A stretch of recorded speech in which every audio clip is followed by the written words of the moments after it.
Primeiramente, boa tarde. Eu sou o Bruno, eu sou professor aqui da Alfa na parte de roteiro. E baseado assim, em algumas coisas que a gente já tinha no curso técnico, comigo, nós criamos essa palestra sobre a parte de concepção de personagem, que envolve todos os elementos de escrita dele, né? Assim, vamos dizer, um período que está pré-modelagem, pré-desenho, pré essa parte gráfica, né? Seria a concepção do personagem e alguns elementos para ajudarem vocês a entenderem o conceito do que é um personagem, seja ele num índice mais complexo, no caso de uma obra literária, seja ele num índice mais simples, como no caso de um curta, em que o personagem ele tem que ter um impacto visual e tudo mais, né? Essa parte da concepção de como o personagem funciona. Uma coisa que eu acho interessante da gente pensar é que alguém daqui fez faculdade de games e programação e design de games, alguém daqui veio da área, assim, né? Uma coisa que eu acho interessante é que você entra, por exemplo, nas grades curriculares das universidades que fornecem, que ministram esse curso. É muito interessante você ver que, eu acho que só com exceção da FATEC, que foi no que eu vi, você não tem, por exemplo, uma área destinada à parte escrita da concepção do game, a parte envolvendo roteiro ou game design, propriamente dito, porque caso vocês não saibam, quando você vai produzir um jogo, antes de você modelar o animal, programar, o game design é feito todo escrito. Vamos dizer assim, as ideias das variáveis que são, você vai colocar isso no momento escrita antes disso ir para a programação. A programação, isso você mandaria para o programador quando ele já vai estar para colocar os valores dessas variáveis e jogar isso na parte programada, colocar isso para rodar, né? Mas o bom game design vai trabalhar isso antes.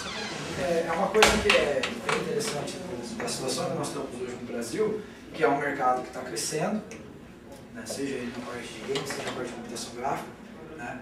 E você não tendo essa parte que envolve a criação textual, o que acontece? Você acaba deixando o profissional da área um pouco manco, vamos dizer assim, né? O cara, às vezes, ele tem um domínio técnico fantástico, é um exímio modelador, um exímio animador, mas o cara não é capaz de elaborar o personagem, porque ele só é capaz de fazer a parte visual dele. Isso é interessante a gente parar para pensar, por exemplo, porque quem visita fórum, quem tem costume de andar, de passear pela internet nisso, vocês já devem ver que é muito comum você encontrar, por exemplo, você abrir um site e ter um personagem animal, totalmente modelado, pronto, aquela coisa, né, em poses fantásticas, dando superpoderes. Só que aí você pega, por exemplo, esse personagem, você faz ele como uma espécie de portfólio para divulgar sua capacidade de modelagem. Só que se um outro cara de um projeto, uma produtora, por exemplo, chegar e falar, vamos usar esse personagem, o cara vira e fala normalmente, não tem história. O personagem não é nada, ele é só uma concepção visual do personagem. Entendeu o problema? E aí o que acontece? O personagem ele não tem utilidade dentro de uma produção. Principalmente quando você faz o personagem desligado de uma ideia de roteiro. Tipo, você criou um personagem solto no mundo, coloca nele uma super roupa high-tech, não sei o quê, né?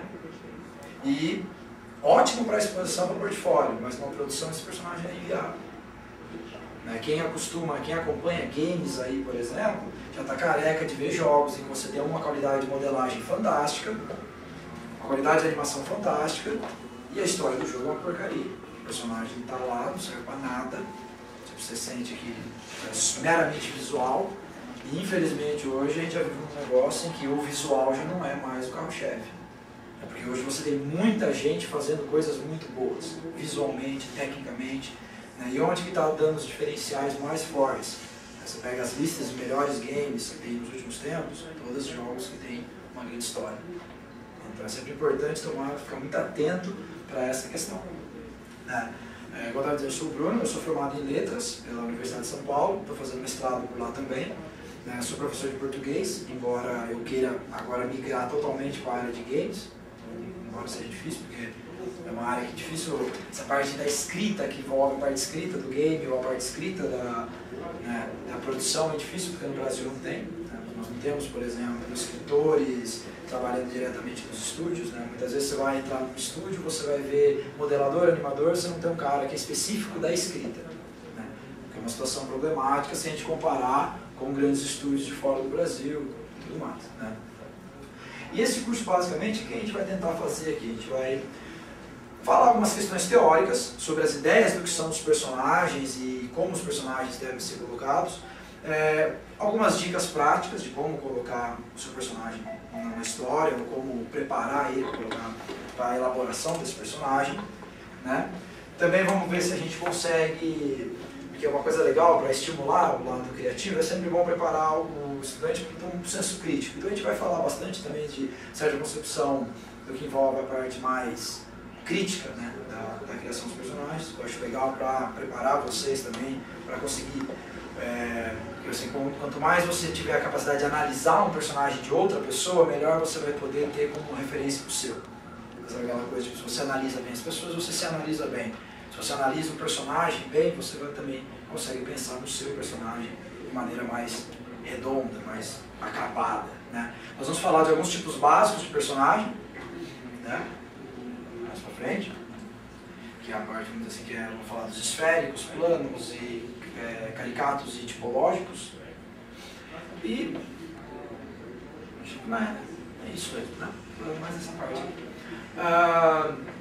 Para começar, no que diz respeito a essa parte de criação de personagem e tudo mais, acho que o primeiro fundamento básico, que é uma coisa meio esquizofrênica que as pessoas pregam, e é quem trabalhado pela ideia do Foucault, num texto dele que chama Paradoxo do Comediante, ele fala o seguinte, né, do mesmo modo que o bom ator, para ele ser um bom ator, ele não pode se deixar sentir os sentimentos do personagem que ele está trabalhando. Isso é visto no caso da atuação. Por que ele fala isso? Porque se o cara está atuando e ele sente o sentimento de tristeza no momento que o personagem está triste, isso vai atrapalhar ele no momento que precisar ir para uma extrema alegria. Porque ele vai estar triste. Então você causa esse problema. Então o que o Foucault fala? O bom ator é aquele cara que finge, né, que é o personagem, só que mais principalmente, ele não é o personagem, ele não se torna o personagem. Isso é um conceito fundamental para você partir na criação do seu personagem, que é o quê? O personagem não pode ser você. Então, isso é o básico, o personagem não pode ser você, a não ser, é claro, que você queira colocar o seu alter ego no personagem. Isso acontece, por exemplo, alguém daqui tem familiaridade com literatura, já leu o Drácula de Bram Stoker? Já. O Drácula de Bram Stoker, tem um personagem que é o Van Helsing, que é o super-herói da história, ele é o alter ego do Bram Stoker.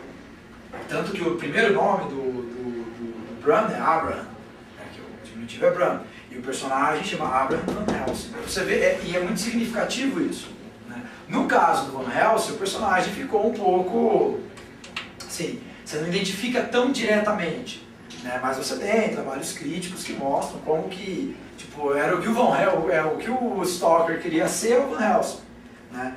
Pode ser feito esse tipo de coisa? Fique à vontade, embora, como a gente está dizendo, você tem que tomar cuidado, porque aí vamos supor, você escreve uma primeira obra e coloca um alter ego seu ali. Aí você escreve uma segunda obra e tudo que você sabe fazer é colocar seu alter ego, logo você vai fazer duas obras com o mesmo personagem, com nomes diferentes. Isso é fundamental para você não cair nessas besteiras, né? Tomar muito cuidado com isso, né? Então, pensando assim, a ideia primordial, né, é essa daí que nós estamos falando, que é o quê?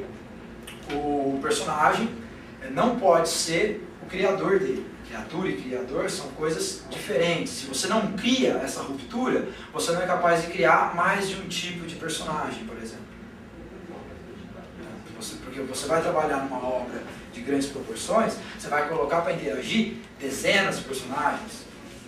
Vamos pensar, por exemplo, no Game of Thrones. Game of Thrones tem trocentos personagens, todos eles com posturas diferentes, com ideias diferentes, né? E por aí vai. Então não tem como você não trabalhar desse jeito. Quem quiser pegar esse texto, chama o Paradoxo do Comediante, do Foucault, né? Que tem coisas legais. Vou passar bastante indicação de leitura para quem quiser continuar. Quem não quiser não precisa, porque aí é uma leitura muito específica, né? Porque são textos mais da crítica literária, porque assim, vamos pensar da seguinte maneira, O cinema vai se depender do teatro, né? Ele vai depender muita coisa da poesia dramática. E por sua vez, o game hoje, os jogos que usam cinemáticas, se dependem do cinema. Então, muito da concepção artística de criação de personagem, você vai encontrar muito mais na teoria literária, na poética, do que em textos sobre o cinema propriamente dito. É mais fácil você encontrar lá, de personagens, né? De roteiro, essas coisas já é outra história. Então, só para fazer esse adendo. Continuando nessa questão, uma segunda coisa que é legal a gente pensar é o seguinte, beleza, então não é você vai criar o seu personagem. Um jeito legal de trabalhar isso, que dá para se fazer, cria uma série de perguntas ou situações. Imagine, por exemplo, que você está trabalhando, deu por cargas d'água, deu na sua cabeça, a vontade de trabalhar uma história que se passa em Segunda Guerra Mundial. E aí o que acontece? Você tem 3 soldados. Vamos esquecer o canetão. Você tem 3 soldados. Né? Muito bem. Aí desses 3 soldados que você tem, fica aquela coisa assim, qual é a característica física de cada um? Você já tem a característica física. Quem joga Modern Warfare, esses jogos aí, tá cansado de ver você tá correndo, os carinhas estão correndo do seu lado e cada um é diferente um do outro, e às vezes fala alguma coisa, solta alguma coisa, e por aí vai. E criando essas situações e visões. Né? Contudo, você não quer dar a impressão para o jogador de que são simplesmente 3 avatares diferentes. Você quer mostrar que não, são 3 soldados diferentes, são 3 pessoas diferentes, são 3 personagens diferentes. Aí o que você, por exemplo, faz? Imagina que durante um momento de marcha da guerra, esses 3 soldados eles passam em frente a um garoto cujo pai está morto no chão e o garoto está chorando. Aí você coloca então o garoto, o pai morto, imagina passando nas ruínas, e o garoto chorando a morte do pai. E você tem os seus 3 soldados passando diante disso. Então você tem uma situação com 3 personagens diferentes. O que você faz a partir disso? Elabora, por exemplo, como cada um dos soldados, primeiro, o que cada um pensa a respeito daquilo, colocando assim, tentando fazer diferentes visões do que cada um pensa e o que cada isso remete a ele. Tipo, um lembra do próprio pai, o outro lembra de não sei o que, por aí vai. E depois você pode colocar o que cada um fala ou faz diante disso. Detalhe simples, chega a ser estúpido de simples, uma mera coisinha. Só que, por exemplo, numa boa história, uma simples ação de um personagem frente a uma cena dramática dessa, já contextualiza bem que personagem que é. Por exemplo, o personagem que olha indiferente, você já está passando uma característica para ele. O personagem que olha e se compadece daquilo, já tem uma característica outra. São coisas simples. Então, aí você, por exemplo, continua criando outras situações hipotéticas. Isso não precisa aparecer no roteiro final. Na parte do roteiro final, o cara não precisa estar andando e passar do lado de uma criança morta. De um pai chorando, ou de uma criança chorando a morte do pai. Você não precisa colocar isso no roteiro final. Mas fazendo isso, esse trabalho, antes de se trabalhar o roteiro, você já criando essa série de situações, né? Quando você colocar esses personagens na ação, você tem que lembrar, ó, o soldado A, ele tem essa pegada, ó, o que ele pensou aqui, aqui, aqui. Então eu preciso manter ele nessa estrutura. Ah, ele é um cara mais sentimental, mas aqui é um cara mais frio, um cara mais não sei o quê. E isso vai influenciando, né, em como você vai trabalhando os personagens. Então é um jeito bom para você praticar, você colocar em prática e trabalhar essas diferenciações. Outro modo que eu acho fantástico, que vale a pena vocês fazerem também, para criar essa diferenciação entre você e o seu personagem, escrevam narrativas em primeira pessoa de alguma coisa, contando uma coisa na visão do personagem. O que o personagem está pensando da coisa, da vida, do universo e tudo mais, como diz o Douglas Adams. Fica à vontade para fazer isso. Né? Importante também. Bom, continuando então. Tomando por essa ideia de que o personagem não é você, e você conseguiu criar isso daí, conseguiu fazer essa lista de diferenças dos personagens, você cai num outro problema muito sério, que é o seguinte: alguém daqui já jogou RPG? De mesa? Né? Não jogo. Quando você está jogando RPG de mesa, ou quando você está criando algum tipo de personagem antes de colocar ele no roteiro, a primeira coisa que você faz é criar uma lista com estatísticas. Né? No caso de um filme, você coloca uma lista sobre características básicas do personagem. Como ele se veste, como ele anda, o que ele acha disso, o que ele acha daquilo. Você vai colocando uma série de listas tranquilas. Né? Fazendo essa ideia das listas, essa coisa, você tem, assim, né, o personagem parado numa espécie de ficha técnica. Se eu, por exemplo, for até a Receita Federal e pedir lá na Receita Federal um documento onde tenha o censo feito sobre vocês aqui, qualquer um dessa sala. Nesse censo vai estar constando o quê? O nome do pai, o nome da mãe, onde mora, onde estuda, o que faz da vida, tem uma ficha técnica. Aí vem a questão. Essa ficha técnica, ela é capaz de dizer a respeito de quem você é, de fato? Exatamente. Essa ficha técnica, ela é um paradigma, ela é uma base que você usa para ter o personagem. Onde que eu vou conhecer vocês de fato? É olhando a ficha técnica de vocês da Receita? Não, é o quê? É conversando com vocês, é interagindo com vocês. Só que, no entanto, não dá para você conversar e interagir, né, com o Edward Cullen do Crepúsculo. Ele é um personagem de ficção, é um personagem que só existe no mundo da literatura. Então o que você faz? Onde que o personagem fictício ele se mostra vivo? Só quando você coloca ele na história.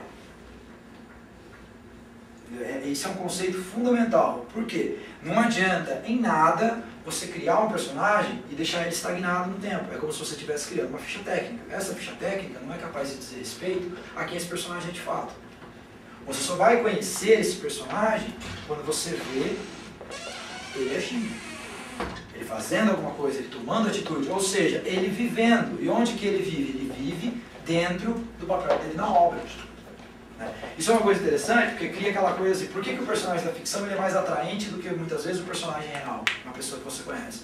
Porque o personagem da ficção ele é acabado, você conhece toda a trajetória de vida dele, você sana toda a sua curiosidade sobre as possibilidades do que vai acontecer com ele numa leitura. A pessoa não, a pessoa ela está sempre mudando, ela está sempre em transição. Já o personagem de ficção não. Ele está sempre lá, naquele mundo fechado e acabado. Então, assim, aqui voltando àquela questão que a gente falou, de você criar o personagem só pela concepção visual. Né? Tem um anime, por exemplo, que chama Trigun. Não sei se alguém já ouviu falar. Né? O protagonista de Trigun, que é o nome dele é Veste de Estampido, o design dele é um design fantástico, o personagem é muito legal. Assim, a roupa, as armas, é tudo muito bem feito, muito bem desenhado, muito bem feito. Contudo, a hora que você vai assistir o desenho, o personagem é um idiota. Ele não tem absolutamente nada a ver com aquela imagem legal que ele é passada. E quando você vai ver o desenho, ou tem momentos em que ele é um idiota, ou tem momentos que ele é simplesmente aquele herói protagonista de anime que só fica parado e faz. Sabe? E o vento bate, a lua aparece no fundo. Quem assiste X já sabe que isso acontece. Todo mundo em X tem um momento que aparece assim que a lua batendo no fundo. Né? Normal.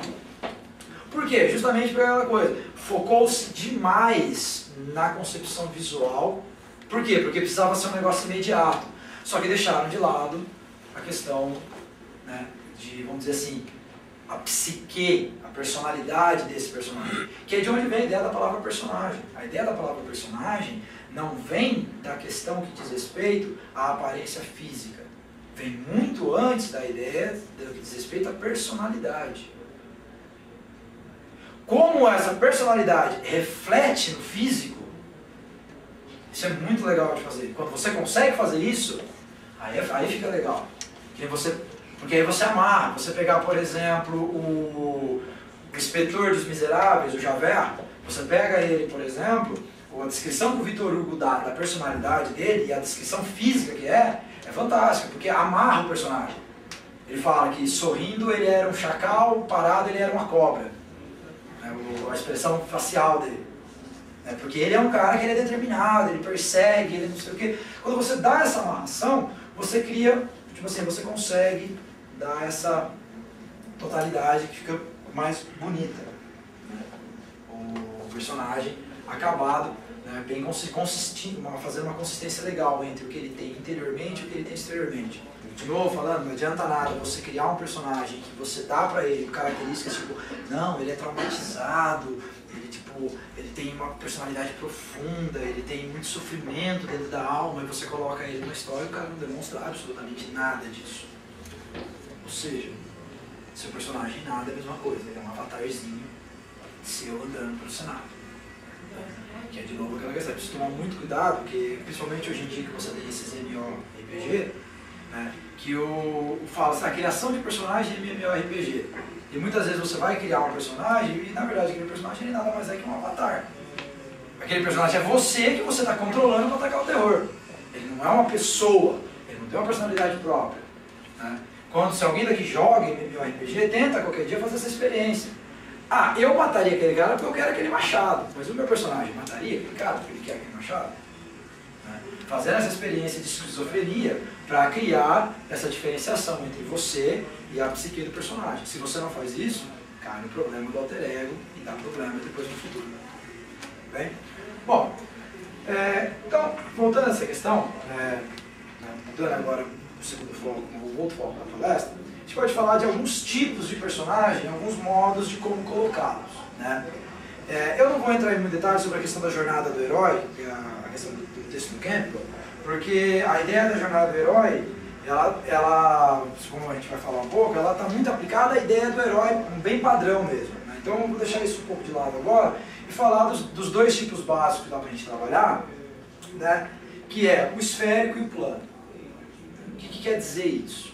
E é um negócio que na verdade é muito simples de entender, mas é um pouco meio complicado de realizar.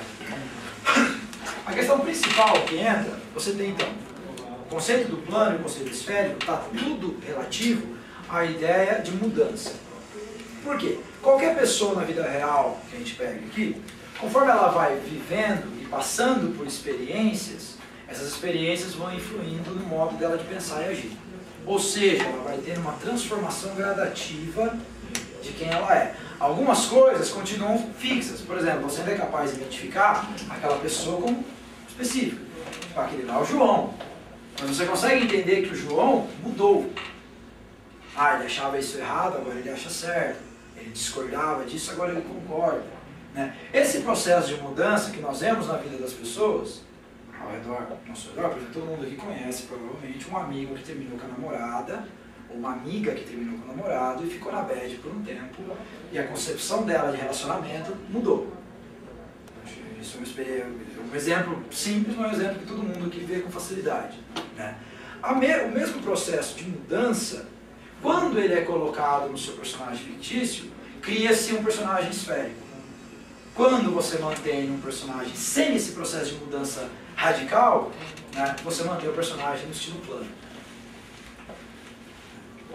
Isso é fundamental. Tem gente que vai falar, o personagem esférico ele é mais complexo que o plano. Não necessariamente.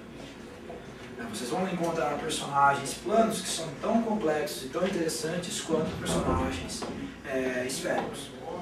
Um exemplo que eu acho legal de personagens planos, quem não lê, dê uma olhada, vale a pena ler, são os personagens do Game of Thrones. Você pega no livro, no filme não dá pra ver tanto isso. Mas como no livro cada capítulo é contado na perspectiva de um personagem, é muito interessante você ver como o personagem que por um momento ele é pintado como um vilão ou como alguém sem valor, sem honra, depois você começa a entender o porquê do modo dele de pensar a respeito disso. Por que ele não age com honra? Ou será que ele não age com honra mesmo? Né? Que é o caso, por exemplo, quem acompanha a série do Jaime Lannister, que é o filho mais velho lá. Matador de Reis, né? O Regicida, né? Que é um personagem interessantíssimo para você ver o processo de mudança dele nessa situação, nessa questão que envolve o modo dele de pensar e o modo de você ir revelando cada vez mais questões sobre o personagem. Né? Mas você tem personagens planos que são muito legais. Por exemplo, o Batman. O Batman, ele tem as mesmas prerrogativas desde a década de 60. Década de 40, né? Primeiro, saiu da década de 40, acho que 42. Não lembro exatamente quando foi do Detective Comics. Né?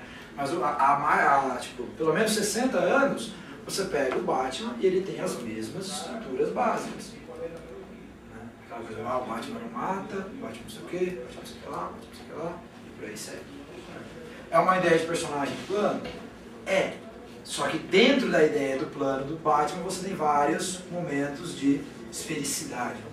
Você tem vários momentos que tem pequenas revoluçõezinhas assim, no modo dele de pensar, né? Mas isso não altera a base principal do personagem. Mais plano que o Batman, Superman.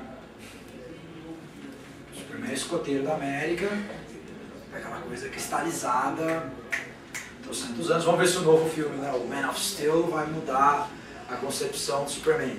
Agora, eu vou falar bem a verdade, fazer filme de Superman é um negócio fácil, né? É um herói difícil de trabalhar. Por isso, por exemplo, que a melhor história de Superman é aquela uma que a Superman encontra a miséria. Essa história é fantástica, que o Superman ele resolve acabar com a fome e ele percebe que não consegue.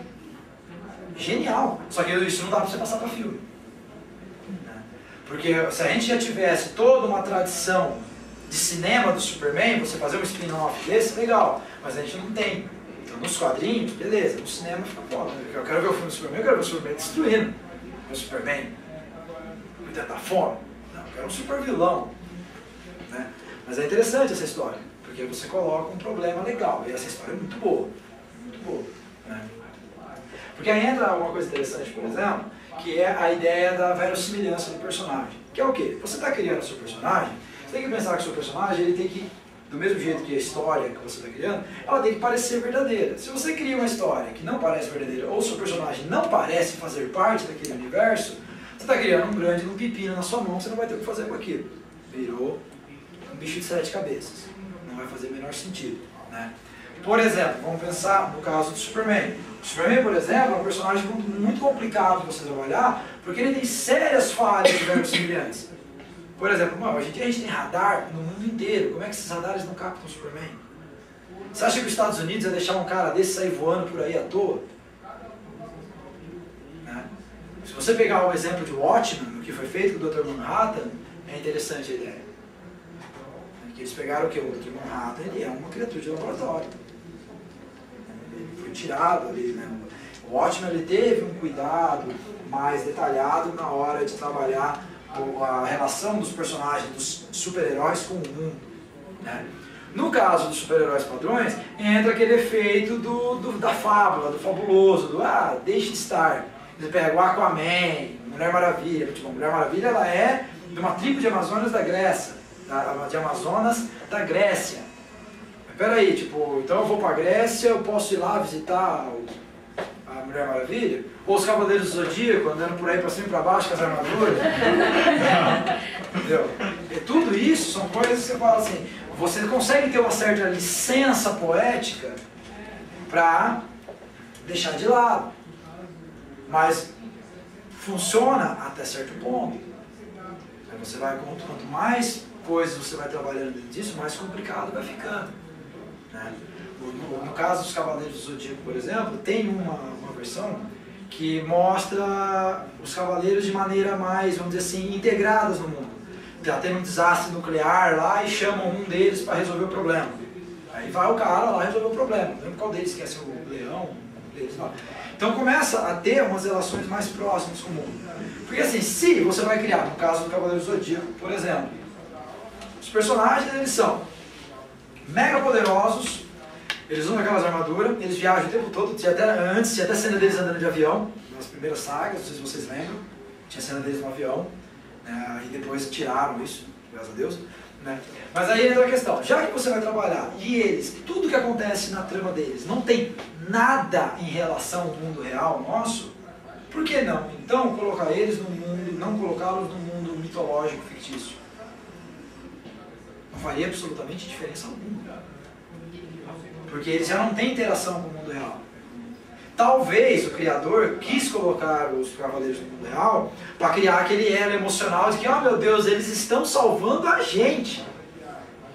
Eles não estão salvando a Saori de novo, eles estão salvando a gente. Né? Beleza, para dar aquela ideia do herói. Mas de uma maneira geral, não precisaria. Você joga tudo isso para um mundo mágico, mitológico, onde todas essas criaturas mitológicas existem, e estaria tudo certo. Né? É que o criador do Cavaleiro do Zodíaco, quando foram perguntar para ele o que ele pensou quando ele criou o Cavaleiro do Zodíaco, a resposta dele foi a seguinte: eu queria fazer um grupo, um desenho, onde adolescentes lutassem karatê e combatessem o mal, sem aprofundamento sentimental. Ele falou isso. Ele fez, né? Tipo, a parte sentimental do Cavaleiro do Zodíaco é muito rasa. A parte, vamos dizer assim, dramática, a parte que o personagem coloca os bofs pra fora lá, né, tirando Saori. Uma vez a gente estava jogando RPG, Cavaleiro do Zodíaco.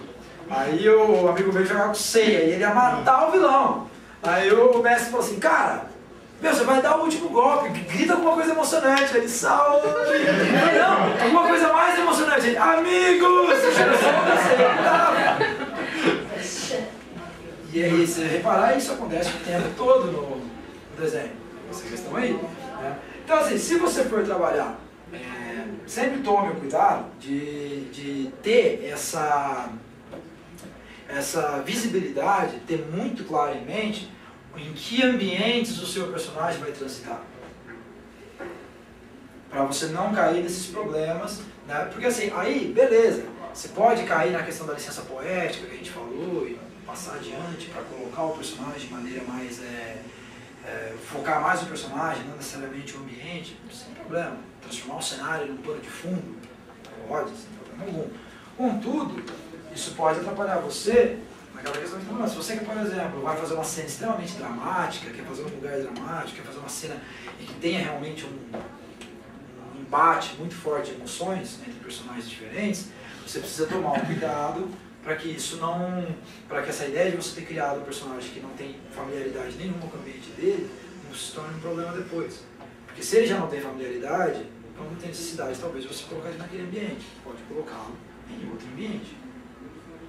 Porque você pode criar certos problemas. Uma coisa interessante que acontece, eu ainda que acompanho a série do Harry Potter, ali tá os livros. Né? É uma coisa legal, porque a J.K. Rowling, quando ela começou a escrever, você percebe que ela foi criando muitas coisas durante a escrita. No segundo livro, no primeiro e no segundo livro, às vezes que o Voldemort aparece, no filme, vocês viram isso, que ele está na cabeça do cara, e a parte do segundo que ele aparece no diário, né? Ele aparece de um jeito completamente sem explicação nenhuma, vocês lembram? Ele está na cabeça do cara, você não sabe por que ele está na cabeça do cara, ele está no diário, mas você fala, mas aquele diário, que porcaria que é aquela, você não entende direito também. Depois, o que ela fez? Isso, o que ela criou? Ela criou um problema dentro do próprio universo dela, que é o que ela colocou o vilão de uma tal maneira que não amarrava com nada. Se você pegar o Enigma do Príncipe, o livro, não o filme, no filme não dá pra ver tudo isso, cara, metade do livro ela passa amarrando todas essas pontas soltas que ela deixou nos outros livros. Explicando, por exemplo, por que Voldemort estava na cabeça do cara, por que isso é possível. Aí criou-se aquela ideia de que ele está meio morto. No caso da J.K. Rowling, ela teve um trabalho muito legal que ela criou um negócio sem embasamento, jogou para dar o efeito do vilão, porque ela queria colocar o vilão e tudo mais. Depois, ela parou e teve um trabalho de explicar, de contextualizar, por que tudo isso estava acontecendo. Aí criou as Horcruxes, explicando que o diário, na verdade, era um Horcrux. Né? Exato, na pensadeira, na hora que lá o Harry ia tendo acesso às memórias lá do Voldemort, né? E depois quando vai explicar também a questão dele da oclumência, do oclumente, que tem que aprender a esconder os pensamentos dele, ele e os Severus, eles conversam bastante para explicar a ligação que ele tem com o Voldemort. Porque, por exemplo, a ideia, por que o Harry Potter não morreu quando lutou contra o Voldemort? Ninguém entende também, fica muito tempo solto. Aí no primeiro livro eles dão, porque foi o amor que salvou. Aí depois não, depois ela explicou diretamente, é um tipo de feitiço específico que exige para o sacrifício. Né? Então você faz esse trabalho de reconstrução para contextualizar as coisas. Por quê? Porque chega uma hora que não pode ficar ponta solta. Porque se fica a ponta solta, por que o Voldemort estava na cabeça daquela criatura? Sempre tem quem vai criticar. Sempre tem quem vai criticar. Né? E mesmo em Harry Potter, você tem coisas, por exemplo, como é que funciona a relação dos personagens de Harry Potter com as pessoas do mundo real? Então, isso é muito estranho, né? Mas a gente passa por cima por causa por questões que envolvem a ideia da fábula, é uma coisa legal, você vai lá e vê, Hogwarts é barato, né? Então você acaba pensando, mas você tem problemas muito sérios de semelhança no Harry Potter. Né? Se você for parar a pensar, por exemplo, eu sou o primeiro-ministro da Inglaterra, eu sei que tem uma escola de bruxos, porque o primeiro-ministro da magia tem contato comigo. A primeira coisa que eu ia fazer era colocar um cara de +6, o Bond, qualquer agente, para vistoriar aquilo, porque eu sei do que eles são capazes. E deu qualquer problema, Voldemort, quem? Eu mando os fuzileiros. Porque pensa assim, eu vou atirar, O cara ele vai usar Expelliarmus, ele vai tirar o meu fuzil, mas são 50 caras atirando. Os bruxos não são prova de bala. Então você tem essas questões de contextualização. Tem um outro livro, que é do Cliff Barker, que é Mister alguma coisa, não sei o que lá, que é tipo um Harry Potter, mais trabalhado nessas questões de verossímil. Não digo que seja melhor ou mais divertido, mas ele é diferente. O cara ele pegou, até que o pessoal vendeu como Harry Potter para adultos. Eu sou contra esse tipo de ideia. Mas é bem legal, porque aí no caso dele, ele coloca, e ser bruxo é uma droga, porque você tenta fazer as coisas e não dá nada certo. Você lembrar, a capa tem um corvo desenhado. A capa do livro é preta e tem um corvo branco, e a outra edição a capa é branca e tem um corvo preto. Corvinho assim, é senhor não sei o que lá. Esse aqui é do Cliff Barker, que é o mesmo cara que escreveu Desfiladeiro do Medo, Hellraiser, né, o mesmo cara, mas eu não vou conseguir lembrar agora. Né? Porque essa coisa, você tem que tomar cuidado para o seu personagem não ficar desconectado do mundo onde ele está. Aí você entra na questão que a gente está falando da licença poética e do fabuloso. Você deixa de lado certas coisas e enfoca em outras. No caso da J.K. Rowling foi isso que ela fez. Ela deixou de lado, praticamente, se você pegar tudo que acontece no Harry Potter, o centro da trama está no mundo dos bruxos. Então está sempre tudo lá no mundo dos bruxos. A parte dos humanos, os muggers, né? Em português é os trouxas. É muito secundário. O Harry ele vai para tanto que ele passa a maior parte do tempo em Hogwarts. Os momentos que você vê a vida dos trouxas são os momentos em que ele está no começo do livro, nas férias. Tem um feitiço muito legal de Hogwarts, que é para você, que quando uma pessoa normal, um trouxa, está se aproximando de Hogwarts, tem um feitiço que faz ela lembrar de alguma coisa que ela esqueceu em casa. Deixa eu vou ligar. Bem legal isso. Então ele cria essa coisa para explicar. Então, aí de novo, aquela questão, você consegue desdobrar para fazer o efeito final que você quer, que você deseja. Tem outros livros que fazem isso de maneira também brilhante. Outras obras e tal. Você pega o Nárnia, por exemplo. Vai todo mundo para Nárnia, bora lá.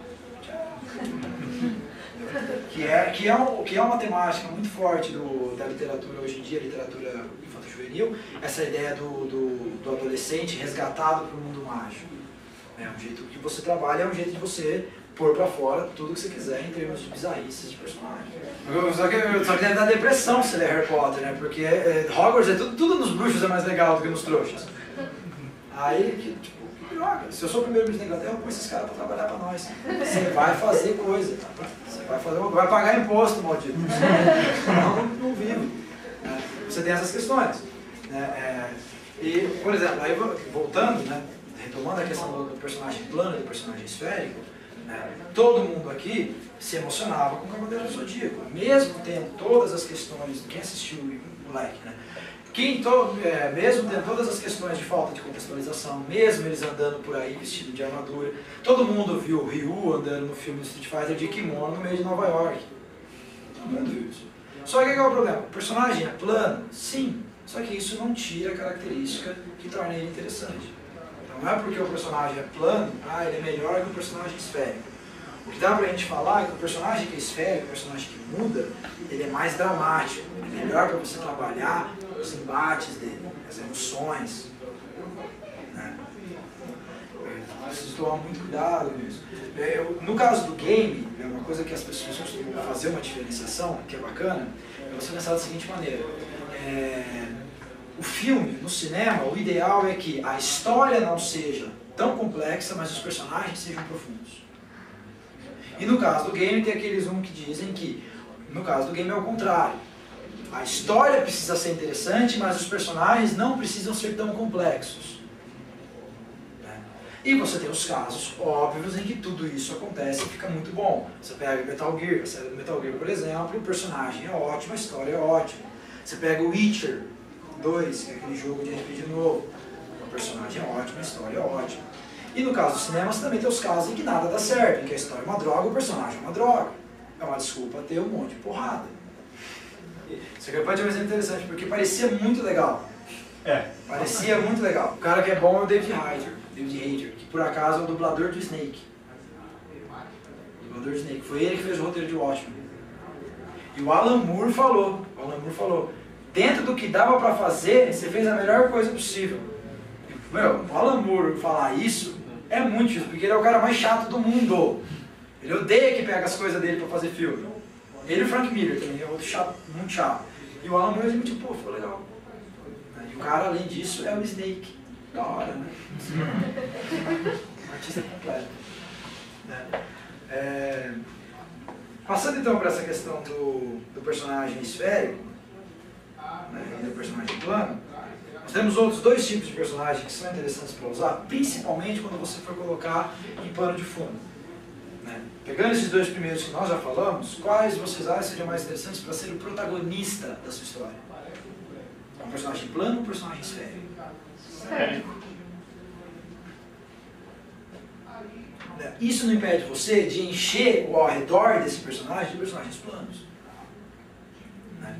O dono da venda, o cara que leva ele para tal lugar, não sei o quê, não, esse cara não precisa ser esférico. Ele é um personagem de segundo plano, muitas vezes ele é um acessório, ele é um asset. Né? Ele está lá para ajudar o cara e pronto. Né? No caso do Wolverine Origins, por exemplo, todo mundo lembra a aparição medíocre do Gambit. Ele apareceu, deu o super dele do Street Fighter vs X-Men, né? Deus pra frente, 3 socos, ele deu o super, sumiu. Aí ele levou o Wolverine na ilha, sumiu. O papel dele, zero. Nada, não tem nada. Horrível. Né?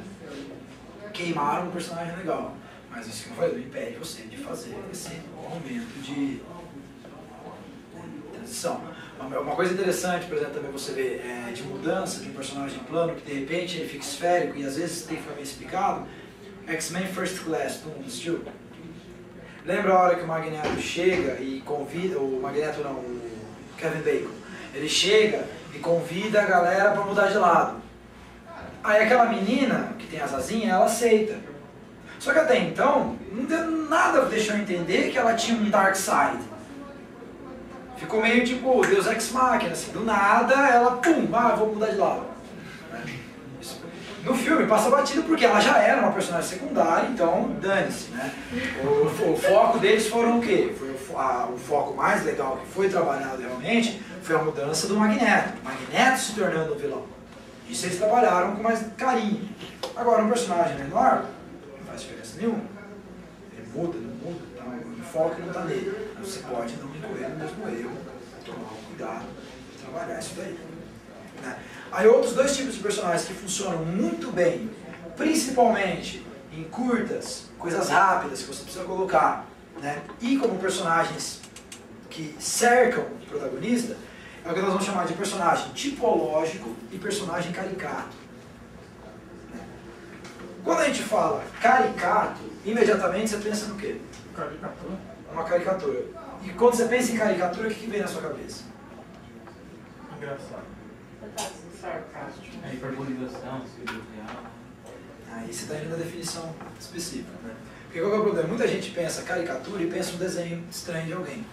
Não. O que é transformar alguém em caricato? É você pegar as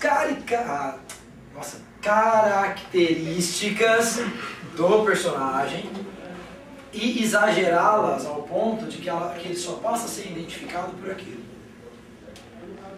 É isso, é um exagero de características específicas. Isso é você transformar um personagem em um personagem caricato. Tipo Sheldon? Hã? Tipo Sheldon? Tipo Sheldon, tipo Leonard, tipo Howard, tipo Raj, todos eles são caricatos. Porque eles são um exagero dentro da característica dele, que pega a ideia do nerd e tora de exagero. Você cria uma caricatura. É aquele tipo de personagem que não existe no mundo real, mas ele é muito bom, né, para você pegar e fazer brincadeira com alguém e tudo mais. Né? Personagens de curta são muito caricatos, pode ver. Exageram a boca, porque você pode fazer uma caricatura física, né, que é pegar uma característica física e exagerar, e você pode fazer uma caricatura psicológica, que é pegar uma característica de personalidade e exagerar. Né? Mas se você pegar o cara, ele é avarento, você faz um cara que não abre mão do dinheiro por nada. O cara ele é galinha, no caso do Howard, o tempo todo. Pá! Howard, é muito boa essa parte. Ele está se apresentando para as mulheres, fantástico. Mas entra nessa mesma questão. Né? Pegar a caricatura e exagerar. Personagens caricatos, usar curta, animação, fantástico. é preciso ter certo cuidado para usá-los no roteiro de um longo, ou no roteiro de um game. Né? Se bem que se a gente pegar muitos personagens protagonistas de jogos hoje em dia, são extremamente caricatos. Né? Um exagero de características, né, bizarras. Se você pegar vamos pegar aí, não me fugiu o exemplo. Alguém sabe um exemplo de personagem caricato interessante? Que é um exagero? Kratos. Hã? Kratos.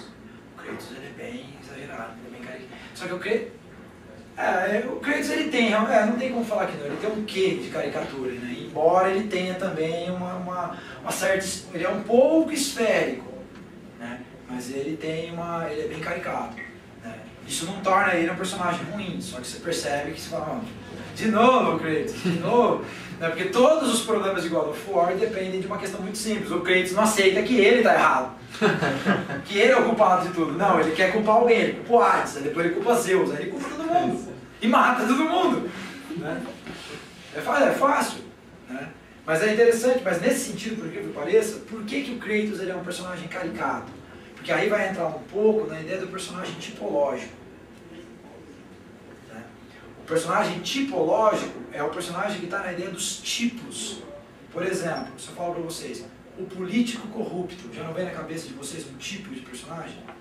O caipira, vem na cabeça de vocês um tipo de personagem? Não é necessariamente caricato, percebe? Não há uma característica geral, é um tipo. Perceberam a questão? Se eu falo, por exemplo, para vocês, o malandro carioca, o que vem na cabeça de vocês? Fisicamente falando.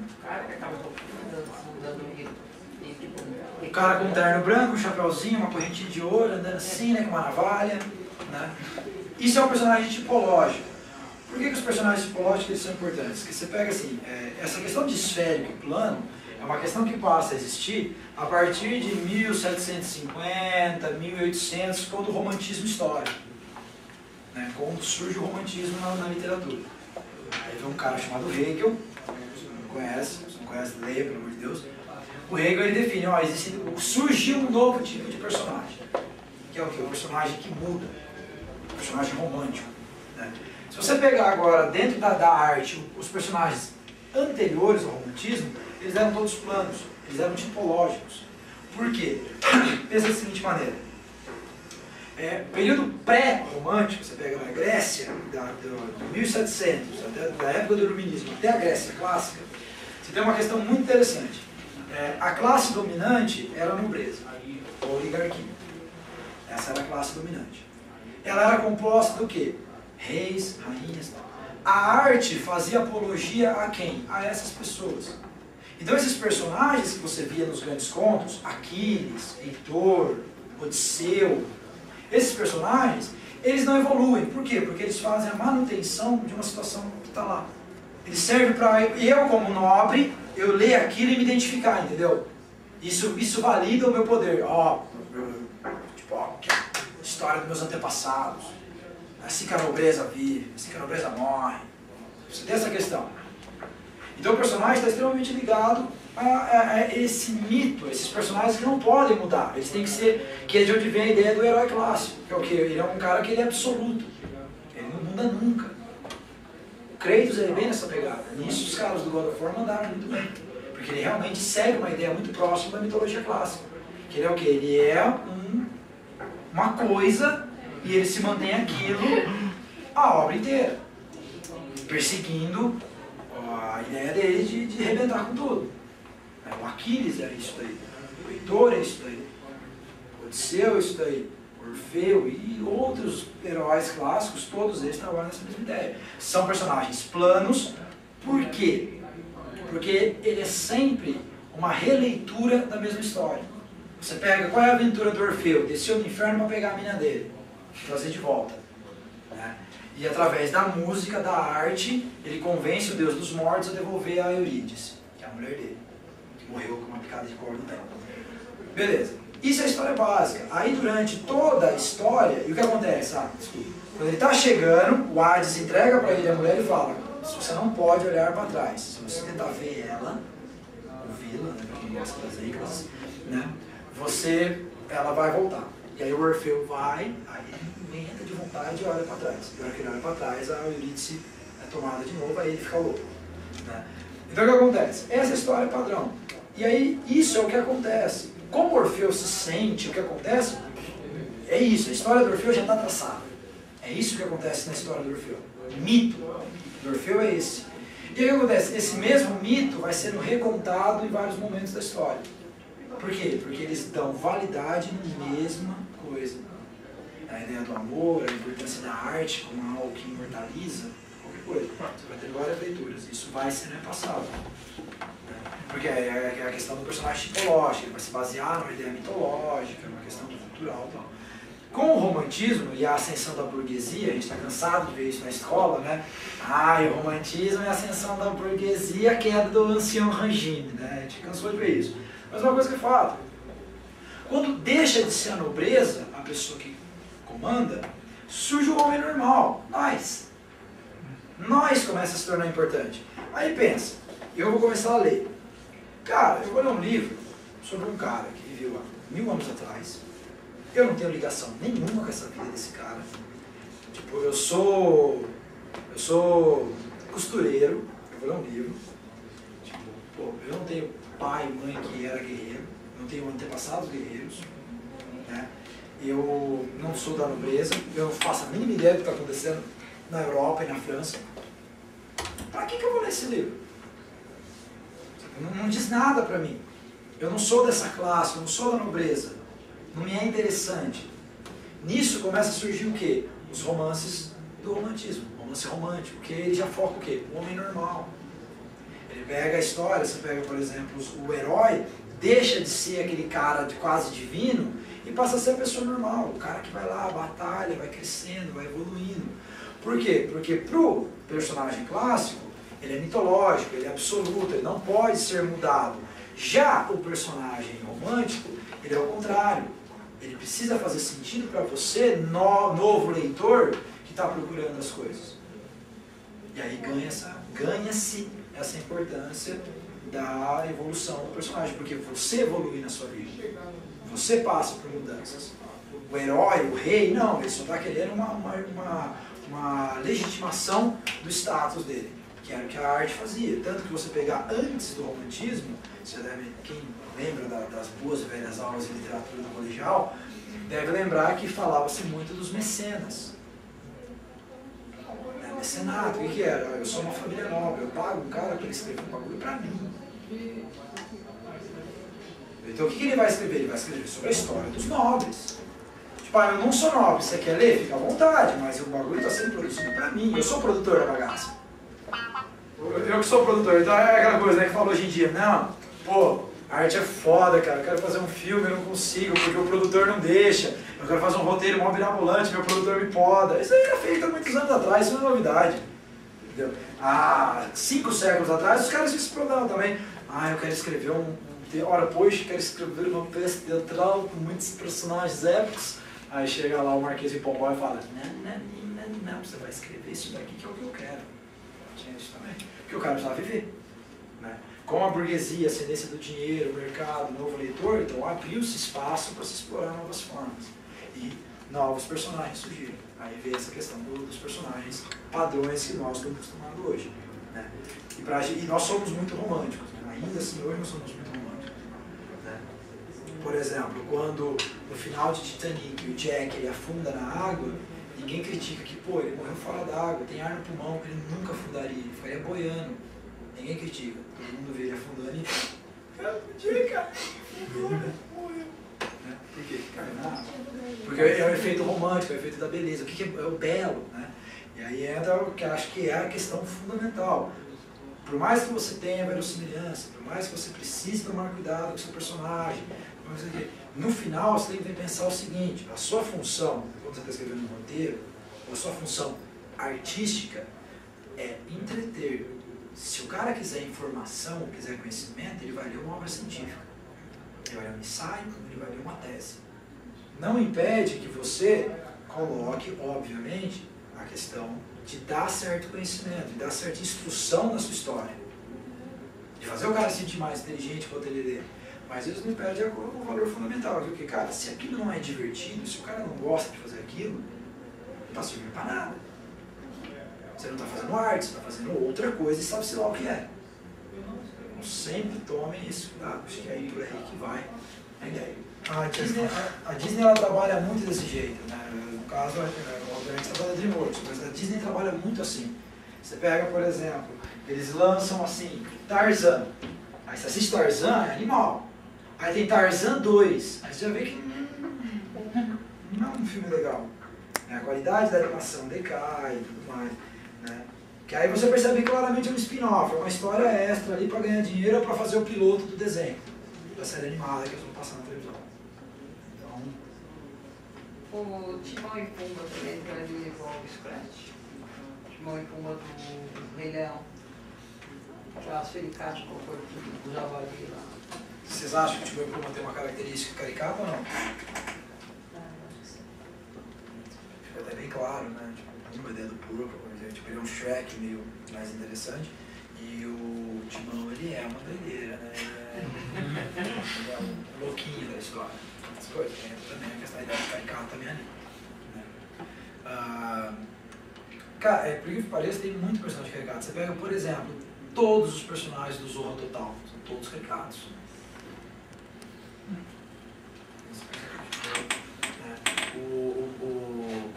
A Globo, faz muito tempo que eu não acompanho a novela. Eu acompanhei boa parte da década de 90, ultimamente eu não tenho acompanhado, mas eu assisti uns pedaços de Avenida Brasil, que fugiu um pouco do padrão. Mas até onde a gente pega, por exemplo, a questão das novelas da Globo, os escritores padrões da Globo, os caras são geniais, em termos de, dentro do gênero que eles se proporam que é a novela. Se você for parar para pensar, vamos pegar em termos dos personagens, o estilo dos personagens que aparecem no núcleo pobre e o estilo dos personagens que aparecem no núcleo rico.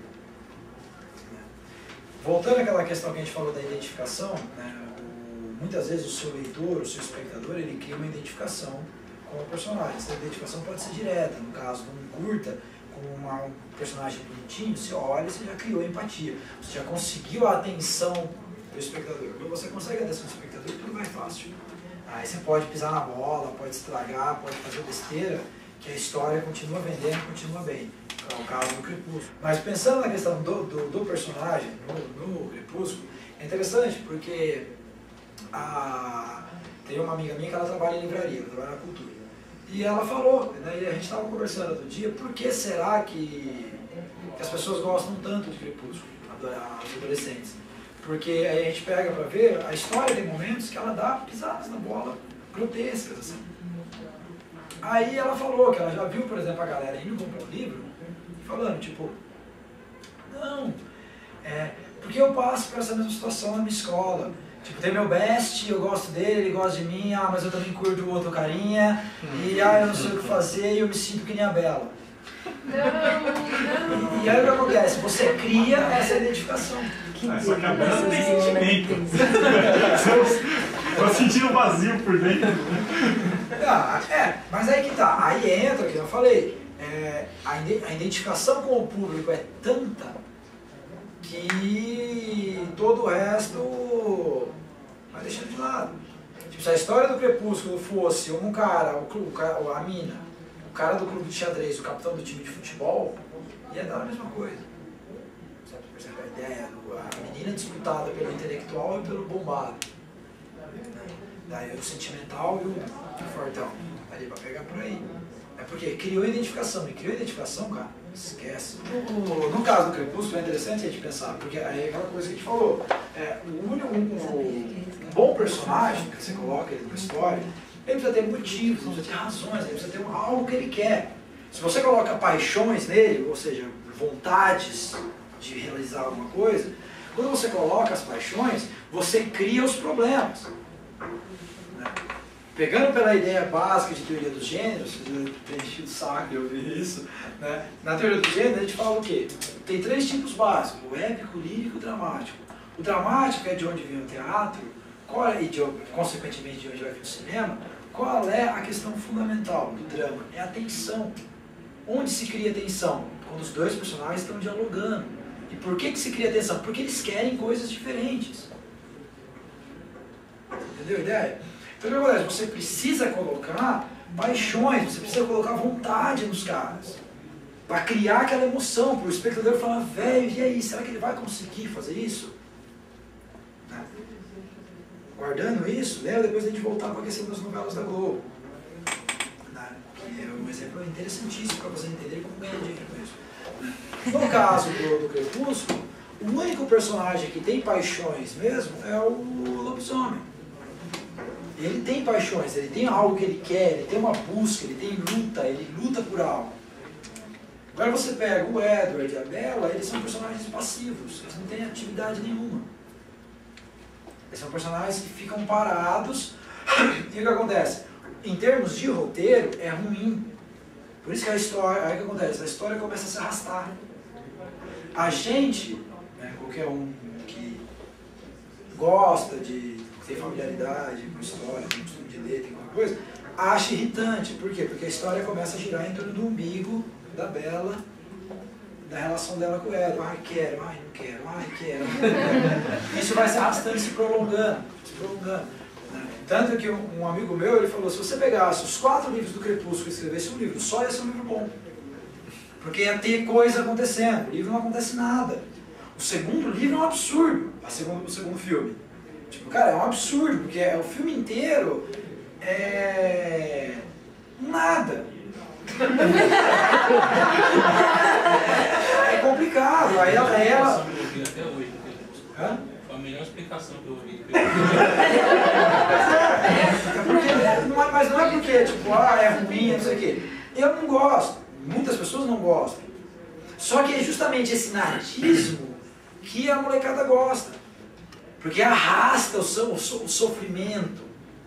Ai, e agora? Ah, mas ele sorriu pra ela. E os marmanjos aí, não deem risada e julguem, não, porque todo mundo lembra dos episódios de Dragon Ball. Batalha no Freezer contra o Goku. Episódio, Freezer luta sem os braços. Pra quê? O princípio é o mesmo. Qual que é a diferença? A diferença é que a Stephenie Meyer, ela arrasta a história na lenga-lenga emocional. O Akira Kurosawa, ele arrastava a escola na lenga-lenga porrada. Mas era mesmo, o princípio é o mesmo. Eu, pessoalmente, não gosto de Crepúsculo. Mas criticamente falando, você tem que ver que não tem diferença nenhuma. Entendeu? Qual é a diferença? A diferença é que eu criei identificação com Dragon Ball, talvez pela minha infância, pela história, eu gostava de anime. E não criei identificação com o Crepúsculo, porque eu já estava muito mais velho, já tinha lido outras coisas, já tinha um conhecimento mais artístico e vi e falei, você não presta. Talvez faz isso. Agora, se você for fazer uma análise fria dos dois, né, não estou falando que, no geral, a história do Kurosawa seja ruim. As histórias do Toriyama são boas, só que não podemos negar que ele tem momentos em que ele arrasta. Do mesmo jeito, qual é a diferença da Stephenie Meyer? A Stephenie Meyer, ela arrasta, e quando precisa acontecer, não acontece nada.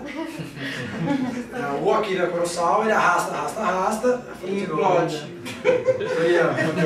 E aí, quando vai, acontece alguma coisa. Outras questões também que dá pra trabalhar. Mas, por exemplo, se você pegar pra adolescência hoje, a imagem do vampiro é o Edward. Acabou o seu... Essa referência não Dá até uma dor no coração, né? E não é um processo novo, cara. É um processo que já aconteceu antes. Se você pegar, qual é a ideia do Crepúsculo, do filme? É uma história de amor focada em pessoas bonitas. Aí tem lá o Robert Pattinson e o Taylor Swift. Deve ser isso, faz. Você tem o quê? Cara, pessoas bonitas, vamos roubar. Entrevista com o vampiro. Brad Pitt e Tom Cruise Antônio Bandeiras. Na época, os top do sex symbol da época. Se nós formos pegar em termos de qualidade literária, Entrevista é extremamente melhor. Né? Embora não seja o único livro de Anne Rice. Os outros livros de Anne Rice são um saco. São fracos. Perto, em termos de profundidade sentimental, o Entrevista com o Vampiro é melhor, porque ela escreveu logo depois que a filha dela morreu. Então ela estava numa depressão tremenda e ela colocou isso tudo no Louis. Então o personagem é um personagem extremamente depressivo, extremamente pesado, denso. Né? E aí realmente é mais construído, é mais interessante do que o personagem do Crepúsculo, em algumas questões. Né? Porque eu acho que, nesse sentido, eu acho que o mais interessante, e aí acho que dá para ser pontual de por que tem um problema ali, é você pensar o seguinte, no Entrevista com o Vampiro, que é uma das bases mais interessantes sobre a ideia de criação de vampiro, tanto que muito do Vampiro à Máscara do RPG foi tirado do Entrevista com o Vampiro, né, da questão de o que é ser vampiro. O Entrevista com o Vampiro ele trabalha um negócio muito legal, que é o quê? A ideia do horror pessoal, que é um conceito que vem da era vitoriana, com Frankenstein, principalmente com Frankenstein, com o médico e o monstro, que é o quê? Eu sou o monstro, eu sendo o monstro, o horror está onde? Eu não consegui controlar. E eu tenho que lutar a cabeça que existe dentro de mim. Isso é a ideia do horror pessoal. Isso é muito forte. O Entrevista com o Vampiro, ele traz de volta isso, que tinha sumido um pouco da literatura. Tinha no Lovecraft, tinha umas coisas, tal, no Edward do Conan, né? Edward Howard, tinha algumas coisas, mas deu uma sumida. O Entrevista com o Vampiro traz de volta a ideia do horror pessoal, que é o quê? O personagem que luta contra si mesmo. E isso fica claro lá. O Louis tendo vários problemas para aceitar que ele é um vampiro, ele toma sangue, pô, não sei o quê, ele tendo que lidar com isso. E você vê, cara, você vê a vida do Louis e você fala, nossa, é uma droga ser vampiro. Ele só se lasca. Outro filme que trouxe isso de volta, Deixa Ela Entrar. Deixa Ela Entrar, você assiste Deixa Ela Entrar, você fala, cara, eu não quero ser um vampiro. É uma droga. É um filme extremamente denso, pesado. Aí você vai no caso do Crepúsculo, do Twilight, o personagem ele está o tempo todo falando o quão horrível é ser um vampiro. Ah, porque eu sou uma máquina de matar, não sei o quê. Só que aí que está o problema, isso não transparece em nenhum momento. Você assiste aquilo e você pensa, ser vampiro é o máximo. A imagem do vampiro está ligada diretamente à questão da luz solar. É a ideia de força das trevas, pegando desde a época clássica.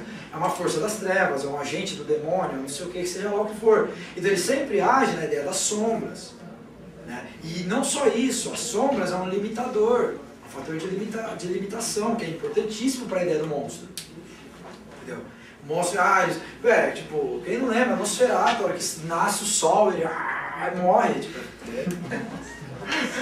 sabe, é clássico, o negócio tá muito forte. Aí você, coloca o cara andando de dia, acabou, cara. Você tirou essa fraqueza, não precisa ser mais vampiro, fala um Highlander. Além de tirar, ele brilha, né? mas esteticamente a ideia dele brilhar faz muito sentido. Mas no caso faz sentido, porque você pensa assim, dentro da saga do Crepúsculo, eles trabalham a ideia de que o vampiro ele seca, o sangue dele é seco. Então ele fica com um aspecto meio de rocha, ele é tipo uma pedra. Né? Então faz sentido bater o sol e ele brilhar porque ele virou uma espécie de pedra, né? Esteticamente falando. Mas o sofá dele andar de dia já fica chato. Você já quebra, você já acaba com uma ideia do personagem. Né? Essa mesma coisa do arrastar, né, em outras instâncias, mas a mesma ideia, é o que acontece, por exemplo, nas novelas. Né? Quem lembra de Terra Nostra, que tinha Mateu e a Juliana? Sim, Terra Nostra. Cara, Terra Nostra, a novela durou quase um ano, foi tipo 160 episódios. E assim, e o tanto que eles esticaram essa novela, cara, foi absurdo. Eu lembro que eu assistia nessa época, porque eu assisti O Rei do Gado, gostei e falei, vou assistir, minha família é italiana, né, vou assistir Terra Nostra porque deve ser legal. Cara, não aguentava mais, não acaba. E roda e não acontece nada. Você vê que interessante na questão dos personagens, como que as novelas se organizam. Se você pegar os personagens que estão no núcleo pobre, eu lembro, por exemplo, da Carminha. Né? Você pega esses personagens, eles são personagens semi-caricatos, semi-planos, né? Em que a relação deles é toda de humor. São personagens todos humorísticos. E aí o que acontece? Aí você pega os personagens do alto, do rico da novela, eles já são personagens mais dramáticos, menos caricatos, menos cômicos, mais sérios, mais pro drama, né, mais trágico, vamos dizer assim. E a trama dele começa a girar em torno de questões mais aprofundadas. Né? né? Começa tipo homossexualidade, uso de drogas, né? Sempre trabalha assim, o direito de inclusão social, por aí vai. É bem interessante você pensar, porque pensa assim,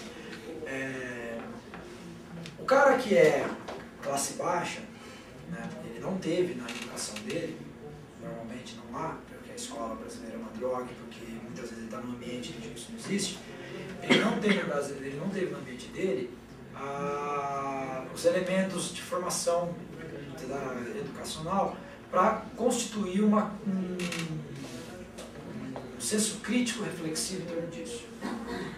Ele não tem um senso crítico criado em torno da função artística, porque ele não leu nada, não estudou nada, o cara estava mais preocupado em viver do que em se entreter. Né?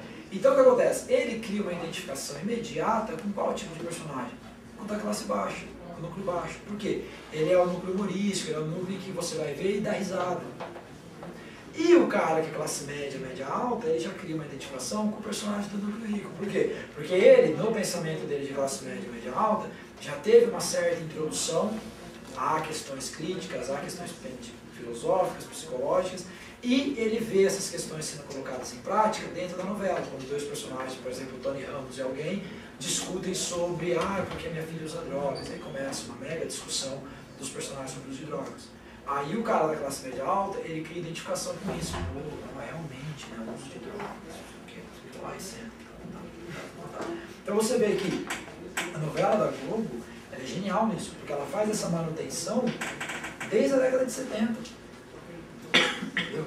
Você joga o estardalhaço, o fuzuê para o núcleo pobre, e isso é mantido no núcleo rico, as questões mais... Por quê? Porque o público classe D e E cria identificação com o núcleo pobre. A B e C cria identificação com o núcleo rico, porque é onde você tem mais próximo da realidade daquelas pessoas.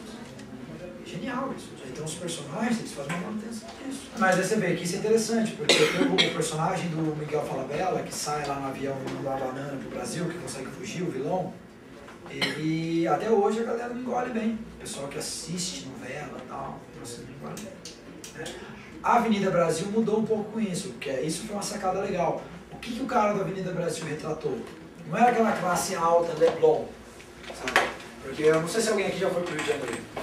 Se você for pro Rio de Janeiro, o Rio de Janeiro é uma cidade muito interessante, porque é uma cidade que ela não tem classe média.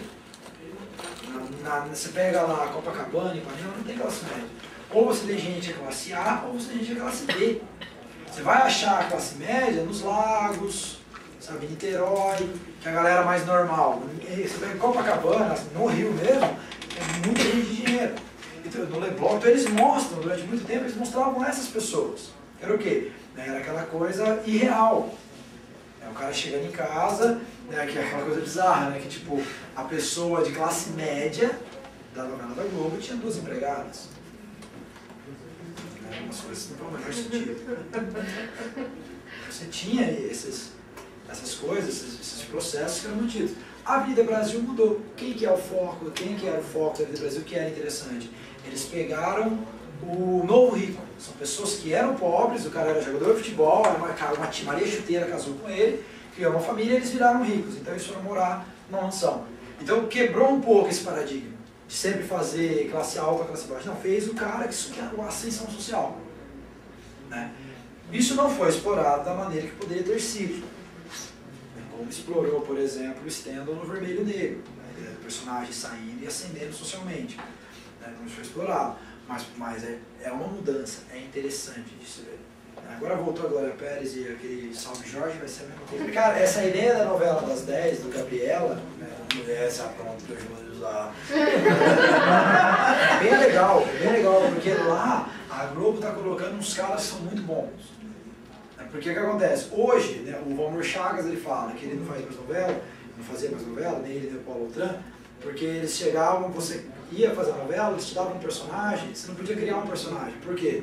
O personagem não existia, porque ele ia estar refém da opinião pública. Entendeu? Porque ele falava, antigamente, você pegava na década de 70, no começo, o seu personagem, ele era um personagem. Você criava ele, e o jeito que você criava ele no começo da novela, você levava ele até o fim. Hoje não, hoje esse personagem ele pode sofrer mudanças profundas por causa da opinião pública. Né? E ele falou, por isso que ele parou de fazer novela. Porque não dá pra você atuar de verdade. Aí vem o caso dessas novelas da 10, da Gabriela e outras que estão saindo, porque aí lá não importa a opinião pública. Lá, porque na verdade eles falam que é uma novela, mas é uma minissérie. É uma minissérie. A produção é outra. É 20 capítulos. Então, e aí lá tem começo, meio e fim. Então aí lá eles conseguem, por exemplo, colocar uns caras que escrevem bem. A Globo, assim, os melhores escritores, roteiristas, os caras, estão tudo lá. A Malhação é uma ideia genial da Globo, porque ela serve ao mesmo tempo de teste e geladeira. Ah, tem um ator que não dá pra usar ele em lugar nenhum. Malhação. Mais escola. Mas a das 10 é a geladeira com um produto muito bom. Faz um personagem qualquer lá e chega no palco. Né? Porque é complicado você trabalhar assim, né? Mas é exatamente isso que acontece. Né? E tanto que você pega, por exemplo, bons personagens de novela, cara, aquela questão que falaram, que é tudo igual. Você pega, por exemplo, tem uma sketch da Adnet, que eu não lembro o nome, eu procuro ela toda vez no YouTube, eu não acho, que é a novela Perfeita. Aí mostra o Adnet e são vários personagens de uma novela. Aí eu vou falando assim, como é que ele fala? Um pai solteiro que tem muito boa pinta, mostra o cara. Uma mulher invejosa, madrasta. Então você vai mostrando tipo, só pelos tipos. Então é o pai solteiro, boa pinta, é um adolescente descolado, super de bem com a vida, é uma mulher lutadora e sonhadora. Então ele vai colocando todos os tipos de personagens que tem nas novelas. Ele coloca uns 20, assim, é muito bom. Só que eu não lembro agora qual é o nome do vídeo, mas é muito legal. Porque ele faz justamente essa brincadeira com a própria ideia da novela, que é comum. É comum. Não passa mais? Hã? Não passa mais? Não. Eu vi uma vez só na MTV e depois eu não achei mais. Mas é uma coisa que é fato, a gente para pra pensar que é o seguinte, no limite, todos os personagens são parecidos.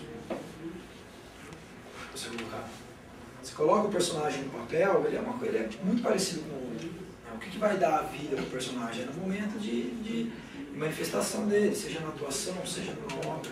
Aí você começa, quanto mais coisas você coloca o personagem para fazer, mais você vai mostrando dele, mais ele vai ganhando vida mesmo. Senão ele fica a mesma coisa. Né? Você pega, por exemplo, vamos pegar em termos de gerais, assim, né? Você tem o herói, você tem o vilão, você tem o protagonista, o antagonista, você tem a heroína, você tem o adolescente, você tem tipos, né? Por que pareça, hoje ainda a gente usa personagens psicológicos. Até hoje. Tá aí, filme forte. Porque, querendo ou não, às vezes o tipo não é tão explícito. Quando eu falo, por exemplo, caipira, não sei o quê. Né? Mas querendo ou não, a gente usa tipos. Por que acontece? A gente tem que pensar da seguinte maneira. Nós temos na história humana um acúmulo de experiências estéticas, de modos de escrever, modos de ser, modos de viver. E não adianta, a gente não consegue fugir disso. Por exemplo, você sempre tem o herói ou o anti-herói. Isso é um tipo. É uma estrutura básica, fundamental.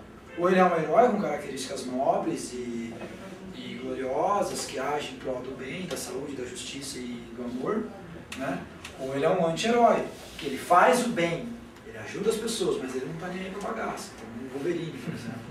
Mas aí é justamente aí que entra uma questão interessante, que é o Corcunda de Notre Dame.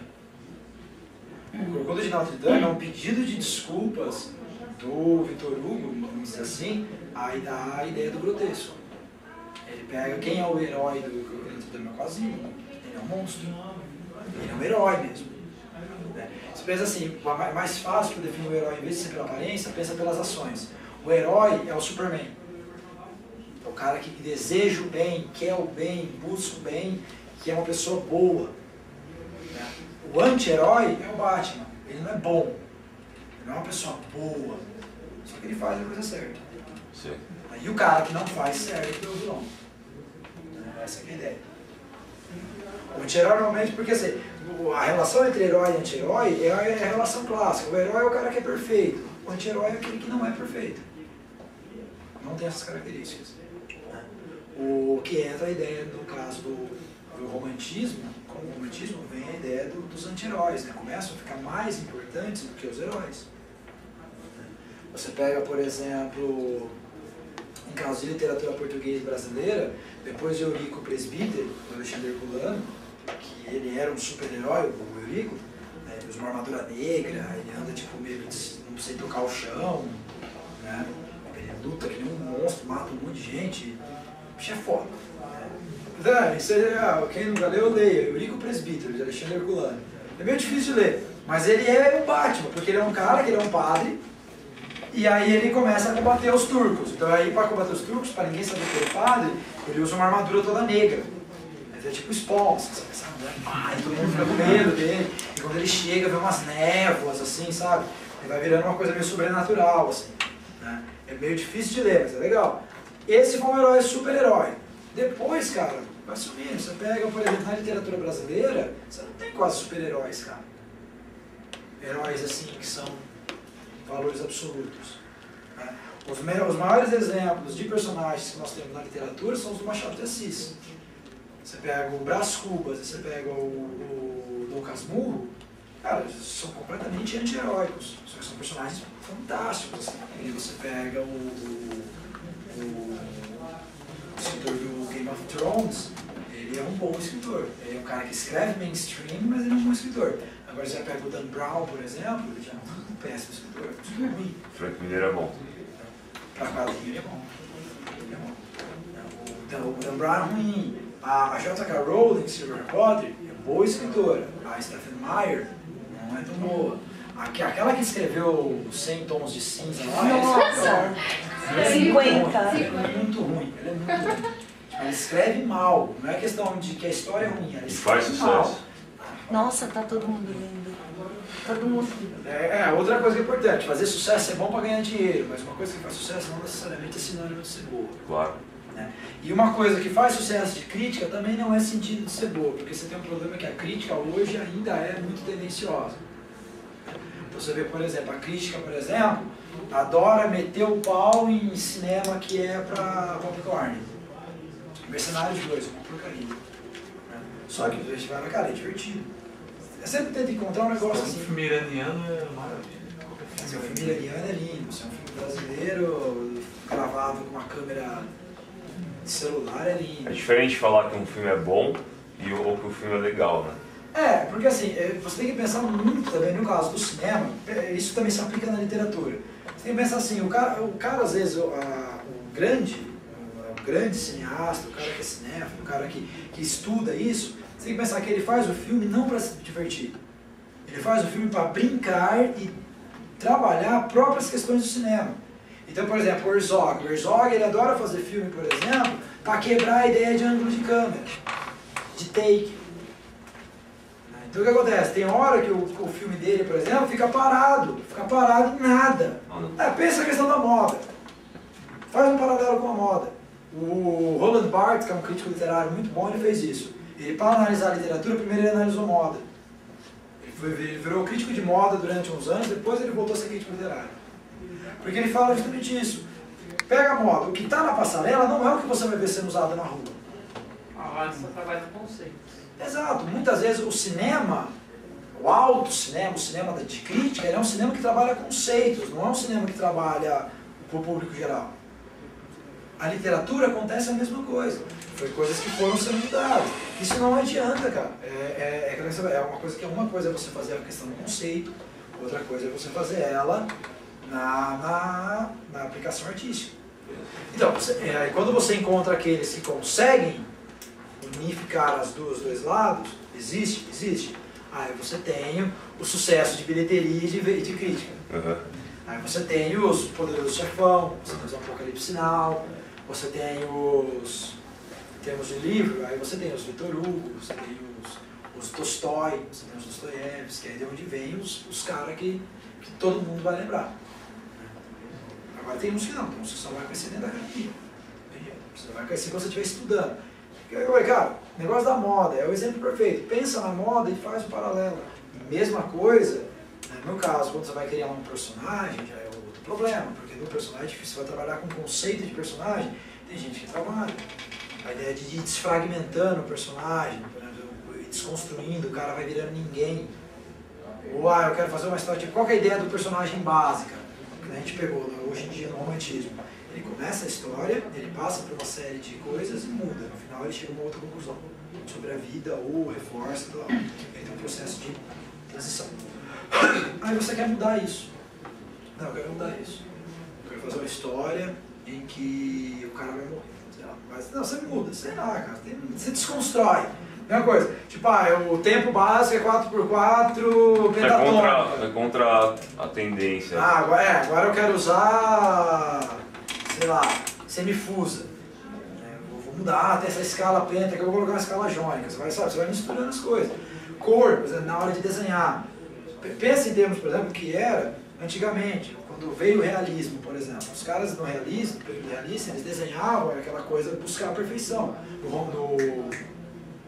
Isso começou no Renascimento, com Michelangelo, todo, né? Então eles tentavam representar a coisa com perfeição. Natureza morta e tal. Chega o Monet, esses caras, anos depois, os caras estão dando-se para isso. O que eles revolucionam, porque na hora que os caras falam, não, eu não faço linha, porque linha não existe na realidade. Linha? Como assim? Linha, eles não riscam. Contorno. Não faz contorno, você vai pintando na hora, porque não existe na realidade. Então isso é mexer com o paradigma, é quebrar o que estava colocado. Brincar com o negócio. Entendeu? Isso é brincar com o negócio. Só que esse tipo de arte nem sempre agrada geral. Aí você precisa ter essa dosagem, tomar esse cuidado para não cair no ostracismo de virar o gênio revoltado. Sim. Entendeu? Os personagens é a mesma coisa. Você cria um mega no personagem, não sei o que lá. Só que o personagem é chato. No limite, de acordo com a teoria psicanalítica, todo mundo é personagem. Você não é quem você pensa que é. No limite é isso. O Freud ele fala isso, o Lacan ele fala isso. No limite, você não sabe quem você é de verdade. Você acha que você sabe. Né? E no limite, de acordo com a situação. E no limite é o herói de mil máscaras. Em cada situação você veste uma máscara e age de uma maneira diferente. Só que tem alguma coisa ali dentro que faz você ser você. Que faz com que todo mundo reconheça que é ainda o João. O Jung ele tentou fazer assim. Ele pegou tipos de personalidade. Você tem uma personalidade explosivo, introspectivo, depressivo. Então ele pegou isso daí e juntou nos arquétipos dele, né? Que são 12, acho. Isso vale a pena pra criar um personagem. Pra criar um personagem. Bom, ficar lendo. Os arquétipos de Jung. Jung. Arquétipos. É isso.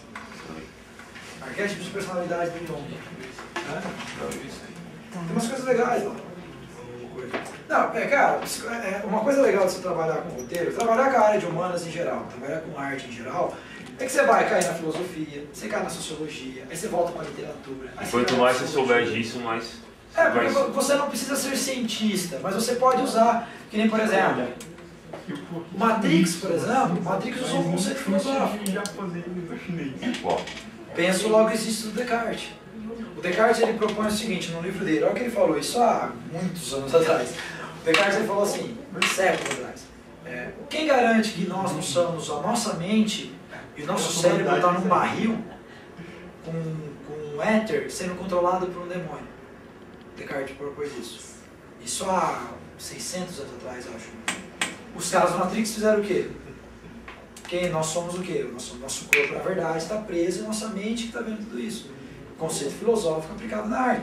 Obviamente, o Descartes ele fez isso para chegar à ideia do que é verdadeiro. Ele desconstrói, ele vai explicando como é que você prova que, então, que essa cadeira é uma cadeira. Então, ele vai provando. Agora, os caras do Matrix, tá, dane-se, você pode ir lá e zoar com tudo. É que nem você pega os grandes vilões de Final Fantasy que vão destruir o universo com um negócio muito é tudo conceito platônico, socrático aplicado. O mundo da sombra, quantos jogos de RPG a gente não joga, ou filmes a gente não vê que o cara vai para um mundo que é tipo o mundo que é um mundo de onde vem as criaturas mágicas e tem esse jogo. Cara, Platão puro, mundo das ideias, mundo real. Entendeu? Então, às vezes é legal você estar lendo um negócio que nem... Eu estou lendo um livro que é sobre, chama Ontologia da Violência, que explica como a violência funciona. É um livro de psicologia e direito. Peguei lá, minha sogra me deu, comecei a ler. Estou lendo lá, aí eu achei um monte de coisinha legal sobre como justificar o porquê que um cara sai no palco com o outro numa história. Sim. Tudo é fruto, cara, tudo é fruto. Quanto mais você lê e vai aprendendo, mais você coloca nos personagens que você Lembra cria. vocês de assistir Cidade Alerta, assistir o Brasil Urgente, Polícia 24 horas. Polícia 24 Horas. Quer escrever um negócio tipo Tropa de Elite. Qual é o lugar que você vai pesquisar? Polícia 24 Horas. Tá ali. Aí o que você vai pegar? Você vai pegar e dar o lado poético, você vai dar a inventada, mas a matéria bruta tá ali. O caminhoneiro que dirigia lá na Bahia com a máscara de capeta, por exemplo, tirando o carro da estrada. Já tá o filme pronto. Pronto. Coloca, sei lá, um pacto, ele é meio louco, ele conversando com a máscara assim. Pronto, coloca, já era, tá pronto. Já era, entendeu? Então tudo pode, isso é legal dessa área. Você viu que o Matrix, se você assistir do final pro começo, você vai ver a história de um cara que largou as drogas e arrumou um emprego. Verdade, não, os Wachowski eles jogam no hard, né? Os caras não batem bem. Que é aquela coisa que a gente falou, é o teor da imaginação. Se você quer informação, você quer realidade, o cara vai ler cinema, vai ler ciência, alguma coisa. Então isso que é legal do personagem da ficção, porque você consegue jogar ele, né, que é uma das principais ideias, que é o quê? Você precisa criar o personagem de uma tal maneira que o espectador ele cria uma identificação com aquilo. Ele fala, nossa, legal.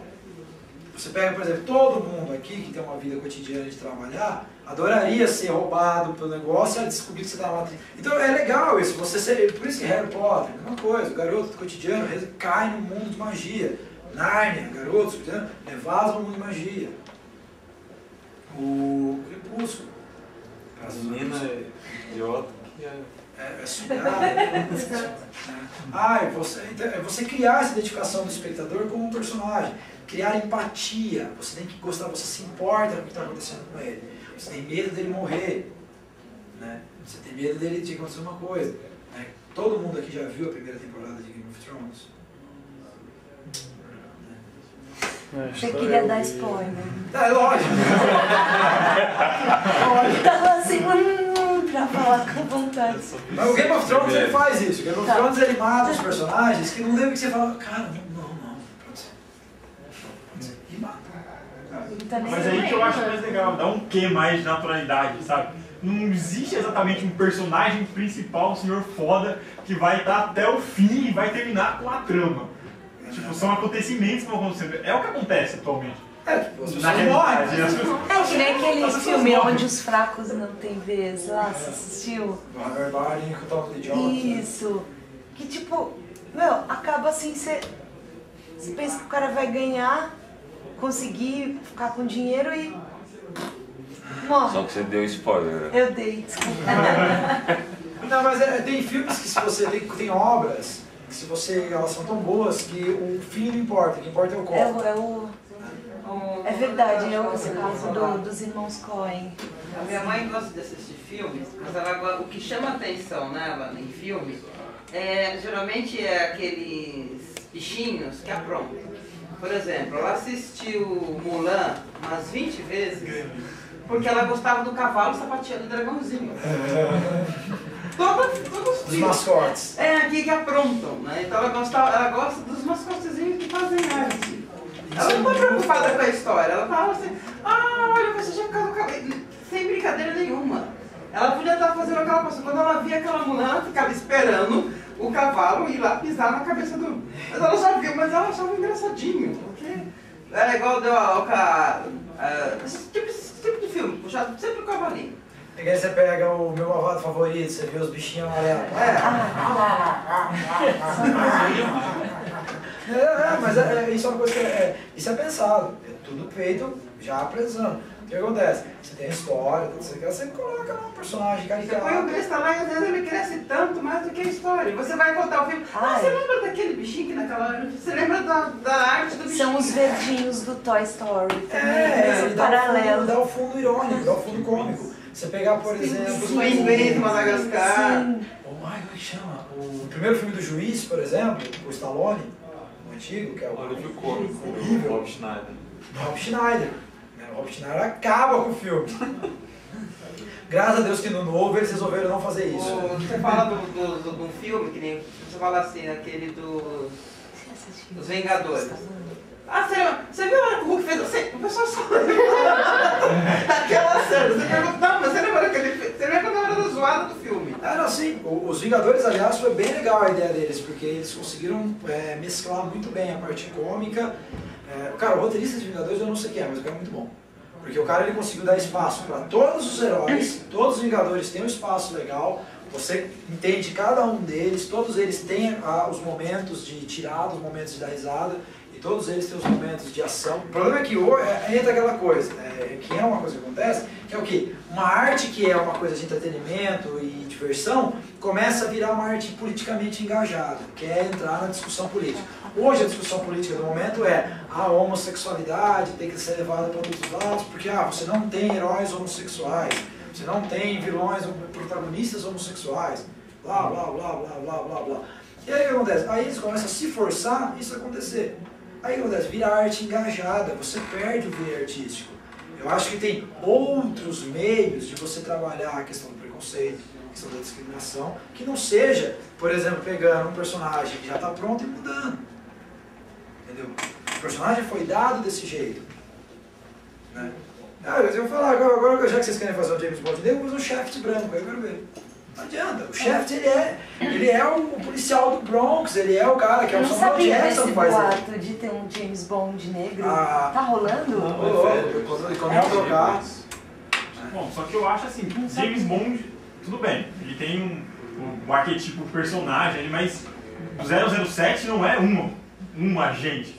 Ele foi se tornando vários agentes ao longo. Então, eu acho que por aí encaixa assim, entrar um negro. Não vejo só que ele pode ser um Bond. Ele não vai poder chegar e falar, bom. Ele vai falar James Black. Esse é o problema, não é o Bond. Entendeu? É a mesma coisa, não é um cara. Mas eu vou falar, Ronaldinho Gaúcho, ele é o quê? Ele é negro, não adianta você querer pegar e fazer um filme do Ronaldinho e colocar ele branco. Vocês entenderam a ideia? É um personagem, já foi criado dessa maneira.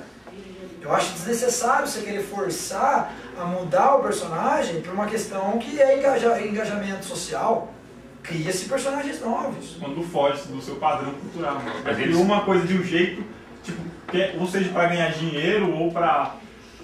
A Marvel Pra fez suprir a massa, fez tipo, isso acaba com mudando o Nick Fury. O original do Nick Fury, ele era branco. Aí a Marvel falou, cara, a gente não tem um herói negro. Aí colocaram o Nick Fury negão. Tanto que no filme é o Samuel Jackson que faz ele. No gibi ele já tinha virado dele faz um tempo. E querem fazer um James Bond negro pra ganhar dinheiro? Cara, eu não sei. Pra ser engajado. Pra falar que tá tendo igualdade social, aquela coisa, né? Tipo, eu não sei, eu acho desnecessário. Mas isso é pra ganhar dinheiro. Hã? É pra ganhar dinheiro. Eu acho também. Mas Pode também ser, é um apelo. Antigo, foi aquele Puff Daddy lá que falou, eu quero ser o James Bond. Aí estourou esse boato na mídia, mas não é verdade. Ele falou, eu podia ter um Bond negro, eu queria ser ele. Mas, Cria um outro agente, cria um novo agente e coloca ele. O Triplo X lá. Triplo X, por exemplo. Coloca o Triplo X é o agente das minorias, né? Porque o primeiro é italo-americano, o segundo é afro-americano, né? Eles gostavam de colocar os agentes da minoria. Mas é uma coisa que é fato, não adianta você pegar e querer distorcer o personagem só pra, não, tem que fazer coisa, não. Isso é uma falta de respeito, eu acho, com a criação do cara. Eu criei meu personagem, é um negócio meu. Querendo ou não, é um negócio, quando você cria um personagem que você gosta, é um negócio seu, você teve seu trabalho de criação, você colocou, sabe, coisa sua ali. Pra chegar alguém e amputar o cara, arrancar pedaço dele, fazer o que quiser. Que nem fazer um Asterix negro. Lembrar de colocar na patente a cor da pele, a cor dos olhos, tudo padronizado. Não adianta, eles compram. Compra e muda. Às vezes você não tem direito a mais nada, cara. É complicado. Isso é uma questão interessante. O Chris Rock, ele tem um especial dele que é muito bom, que ele tá falando sobre discriminação social nos Estados Unidos. Né? Aí ele tá num teatro lotado falando assim, né? Aí ele fala, você acha que nós negros sofremos? Quando foi a última vez que vocês viram dois índios americanos juntos? Ele fala assim, que ninguém sofreu mais do que o norte-americano nativo. Então é aquela coisa, entra muito a ideia da política, entra muito a ideia da... Sabe? Então eu acho que não tem necessidade. Se você quiser seguir por esse caminho, entrar, né, engajar, fazer uma arte engajada com determinado movimento, X ou Y, beleza. Mas de verdade não tem necessidade, entendeu? Você não precisa ir tão longe. Você pode trabalhar de boa, fazer um negócio legal. Né? Entra aquilo que a gente falou, não é questão de fazer dinheiro, mas você cria identificação. Né? Como a gente falou, o importante é você criar uma identificação do público com esse desenho. Mas, pelo que eu saiba, quem cria um personagem, escreve história, ou é dono de uma revista, nunca pensa em engajamento ou qualquer outra coisa, pensa em dinheiro. Não, na verdade, eu acho que a primeira coisa que a gente tem que pensar, antes de você pensar, vou escrever para ganhar dinheiro... Todo mundo escreve para ganhar dinheiro. Mas antes você precisa pensar uma outra coisa. Porque assim, o dinheiro ele vem como uma consequência, ele não pode ser uma causa. Para 1% das pessoas que não é, porque pode ver, os caras que ganham dinheiro, os caras não pensam o dinheiro como causa, eles pensam o dinheiro como consequência. Porque a primeira coisa, para você conseguir escrever um negócio que vende, a primeira coisa que tem que pensar é o que eu quero contar. Não é assim, eu quero ganhar dinheiro, é o que eu quero contar, o que a minha história tem, o que meu personagem tem. Porque senão o que você faz? Você cria um personagem que é um nada. E isso não vende. Entendeu? Essa é a ideia. Não, mas se a pessoa tem a manha de criar um personagem bom, ela cria um personagem bom que vai fazer ela ganhar dinheiro. Mas a primeira coisa que ela pensa é o quê? Como que eu vou fazer esse personagem ficar bom? Não é tipo, como eu vou fazer esse personagem me dar dinheiro? Quem pensa ser investidor, né? Quem pensa ser o produtor. O produtor pensa assim, como é que eu... Geralmente o escritor acaba caindo no produtor. O produtor chega e fala assim, eu preciso ganhar dinheiro com o personagem, contrata um cara, porque eu sei que ele vai fazer um bom personagem. Aí eu racho e ganha dinheiro. Hoje em dia tá bem mais tranquilo, cara. Hoje em dia você tem muito material na mão, tem muita coisa. Em todos os sentidos, para você desenhar hoje, você tem muito divulgar, para você modelar, para você animar, para você fazer filme, você tem muito para divulgar, muito tudo, cara. Mas ainda assim o mercado de animação brasileiro é meio parado. Se o mercado de animação é meio parado, eu quero clube de games. Então, a gente ainda tem que mandar Mônica. Que aliás é genial, sabe? O Turma da Mônica é muito bom. Mas é aquela coisa porque cria identificação. Você não tem um super-herói brasileiro, por exemplo. Talvez agora, para futuros quadrinistas e desenhistas, agora que a Maré é Capitão Nascimento, talvez finalmente tenha se criado um espaço para colocar um super-herói brasileiro.